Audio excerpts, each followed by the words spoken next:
भारत के 10 सबसे खतरनाक अपराधी।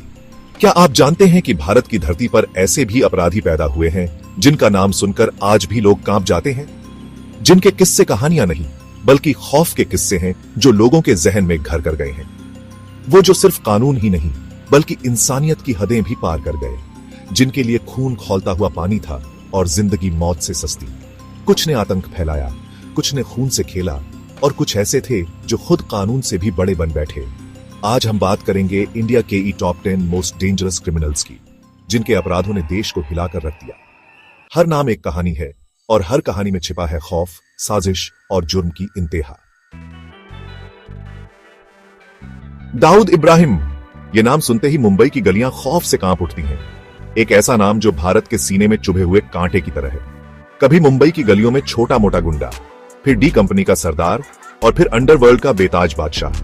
दाऊद सिर्फ एक नाम नहीं, एक खौफ है, एक सिस्टम है जो आज भी सक्रिय है। 1993 के मुंबई बम धमाकों का मास्टरमाइंड, जिसने सैकड़ों बेगुनाहों की जिंदगी छीन ली, मुंबई को दहला दिया।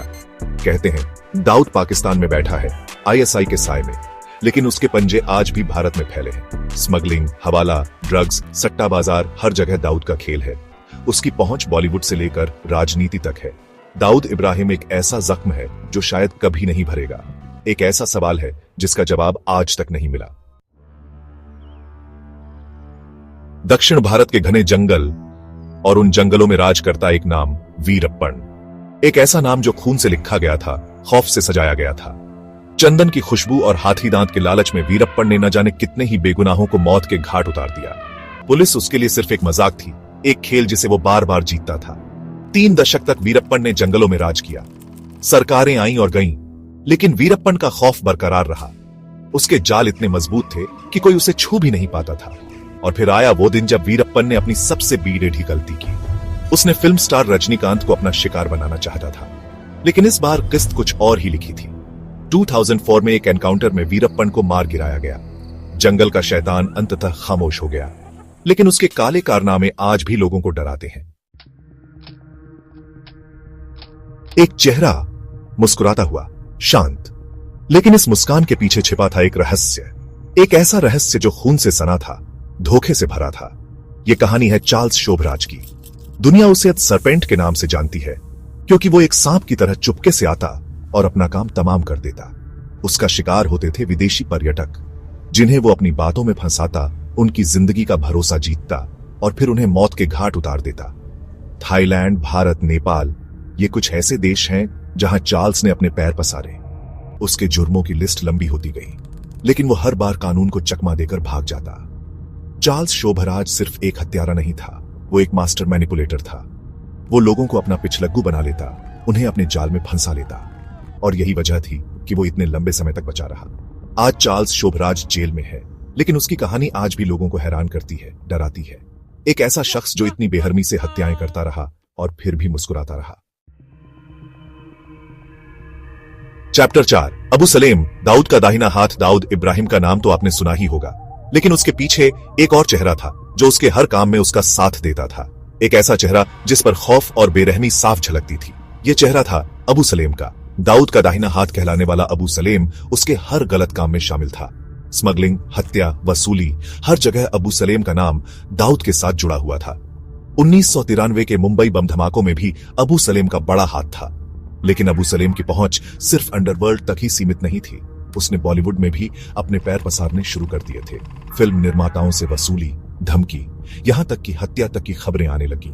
साल 2005 में अबू सलेम को पुर्तगाल से भारत लाया गया और अब वो अपने किए की सजा काट रहा है, लेकिन अंडरवर्ल्ड में उसके नाम का खौफ आज भी बना हुआ है।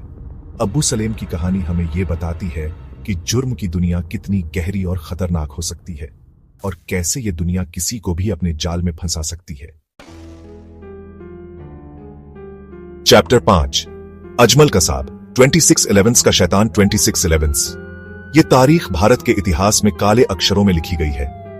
एक ऐसा दिन जिसने पूरे देश को हिलाकर रख दिया, और इस काले दिन का एक काला चेहरा था अजमल कसाब। एक तरफ मुंबई अपनी रंगीन जिंदगी में मस्त थी, तो दूसरी तरफ समुद्र के रास्ते मौत अपना पंजा फैलाए आ रही थी। लश्कर तैयबा का यह नौजवान आतंकी अजमल कसाब अपने साथियों के साथ मुंबई में घुसा और देखते ही देखते खून की होली खेली। CST station, Taj hotel, Nariman house, Leopold cafe, हर जगह गोलियों की तड़हट टड़ाहट और चीखों की गूंज थी। 3 दिन तक मुंबई डर और खौफ के साए में डूबी रही। कसाब जो जिंदा पकड़ा गया, उसने अपने जुर्म कबूल किए। उसकी बेखौफ और बेहया हंसी ने पूरी दुनिया को हैरान कर दिया। उसे फांसी दे दी गई, लेकिन उसके कांड आज भी भारत को झकझोर देते हैं। चैप्टर 6, बिल्ला और रंगा। दिल्ली की दास्तां, एक खौफ। दिल्ली भारत की राजधानी, लेकिन 70 के दशक में इस शहर पर एक ऐसा खौफ छाया रहा जिसने मां बाप को अपने बच्चों को बाहर निकालने से भी डरा दिया था। यह खौफ था बिल्ला और रंगा का, 2 नाम जो बच्चों के लिए काल बनकर आए, जिनके मन में न रहम था न दया। उनके शिकार बनते थे मासूम बच्चे, जिन्हें वो अपनी हवस और क्रूरता का शिकार बनाते। 1978 में उन्होंने अपनी सबसे बड़ी वेशी की।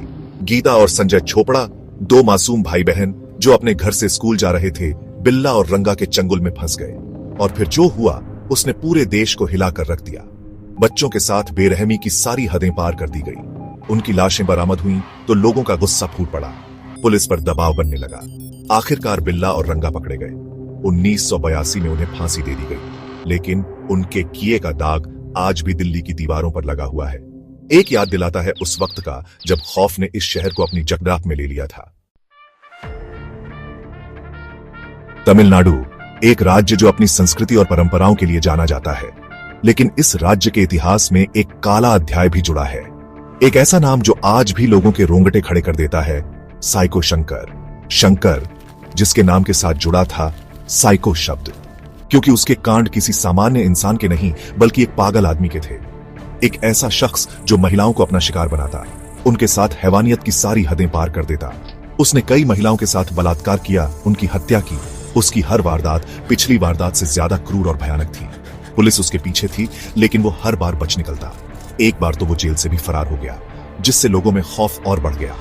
आखिरकार 2017 में जेल में ही रहस्यमयी हालातों में उसकी मौत हो गई। साइको शंकर की कहानी मानवता को शर्मसार करने वाली एक कहानी है।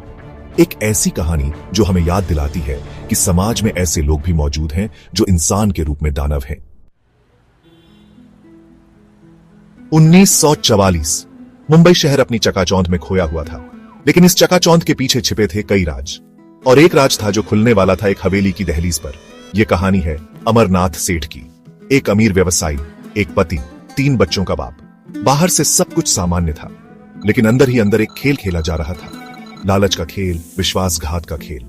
अमरनाथ सेठ पर आरोप लगा कि उसने अपनी ही पत्नी और 3 बच्चों को जहर दे दिया, और अपने इस जुर्म को छिपाने के लिए उसने हवेली में आग लगा दी।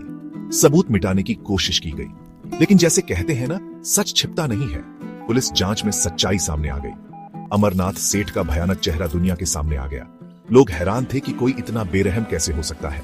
अमरनाथ सेठ को कड़ी से कड़ी सजा मिली, लेकिन उसके किए का दाग हमेशा के लिए उस हवेली से जुड़ गया, जो आज भी एक खौफनाक याद दिलाती है उस रात की जब इंसानियत को शर्मसार किया गया था। पैसे, कहते हैं पैसे आदमी को अंधा बना देते हैं, और कुछ लोग तो ऐसे होते हैं जो पैसे के लिए कुछ भी कर गुजरने को तैयार रहते हैं। ये कहानी है ऐसे ही एक शख्स की, जिसने पैसे के लिए कानून और ईमानदारी की सारी हदें पार कर दी। ये कहानी है हसन अली खान की। हसन अली खान एक ऐसा नाम जो भारत के सबसे बड़े मनी लॉन्ड्रर्स में शुमार होता है। करोड़ों अरबों रुपए का लेन देन, वो भी चोरी छिपे। काला धन जो देश की अर्थव्यवस्था को खोखला कर रहा था। स्विस बैंक के खातों से लेकर हवाला नेटवर्क तक हसन अली खान का जाल फैला हुआ था। कहते हैं उसके तार राजनीति से लेकर बॉलीवुड तक जुड़े थे। बड़े बड़े लोगों के साथ उसके संबंध थे। हसन अली खान की कहानी हमें यह सोचने पर मजबूर करती है कि आखिर कब तक काला धन हमारे देश को खाता रहेगा, कब तक ऐसे लोग कानून को अपना गुलाम बनाकर घूमते रहेंगे। भारत एक ऐसा देश जहां धर्म और आस्था का बहुत महत्व है, लेकिन कभी कभी यही आस्था अंधविश्वास में बदल जाती है, और इस अंधविश्वास का फायदा उठाते हैं कुछ लोग। रमाकांत कालसेकर ऐसा ही एक नाम है। कालसेकर ने खुद को तांत्रिक बताकर लोगों को अपने जाल में फंसाया।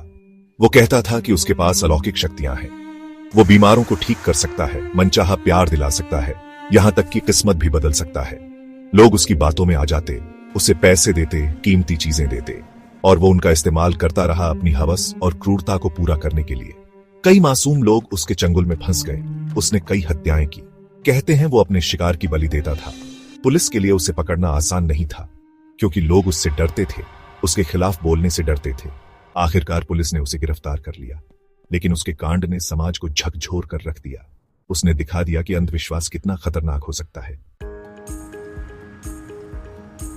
तो दोस्तों, ये थे भारत के 10 सबसे खतरनाक अपराधी, जिनकी कहानियां सिर्फ खौफनाक नहीं बल्कि चेतावनी है कि अपराध कभी किसी का सगा नहीं होता। जो रास्ता ये चुनते हैं उसका अंजाम सिर्फ बर्बादी होता है। इनमें से कई अब सलाखों के पीछे हैं, कुछ मारे जा चुके हैं, लेकिन उनके जुर्म आज भी भारत के इतिहास पर काले धब्बे हैं।